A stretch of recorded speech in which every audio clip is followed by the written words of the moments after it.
کیا آپ بلی کی ایسی نسل کے بارے میں جانتے ہیں جس کی خرگوش جیسی چھوٹی دم ہو؟ اگر نہیں جانتے تو اب جانیے۔ جاپان میں ایسی ہی بلی کی نایاب اور عجیب و غریب نسل موجود ہے جس کی مخصوص دم اور جسمانی خواص اسے دیگر سے ممتاز بناتے ہیں۔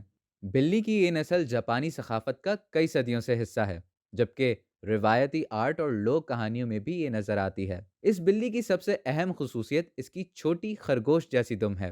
حالانکہ بلیوں کی دم لمبی اور نرم و گداز ہوتی ہے۔ 16ویں صدی کی ابتدا میں بلی کی اس نسل نے جاپان میں ریشم کے کیڑوں کی پیداوار کو محفوظ بنانے میں بھی اہم کردار ادا کیا ہے کہ ان بلیوں نے بڑے چوہوں کو اپنا نشانہ بنایا، جس کے نتیجے میں اگلی صدی میں بلی کی اس نسل نے جاپان میں اپنی بالادستی قائم کی۔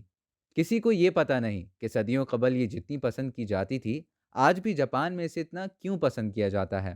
اس کی وجہ اس کی مخصوص دم، جو کہ ایسا لگتا ہے کہ موڑ کر رکھی ہو یا پھر ٹوٹی ہوئی ہو، یا پھر اس کا دوستانہ انداز، یا پھر اس کا باتونہ پن۔ تاہم جاپان سے باہر بلی کی یہ نسل انتہائی نادر و نایاب ہے۔ کہا جاتا ہے کہ اس کی یہ مخصوص دم کی وجہ قدرتی جینیاتی میوٹیشن ہے۔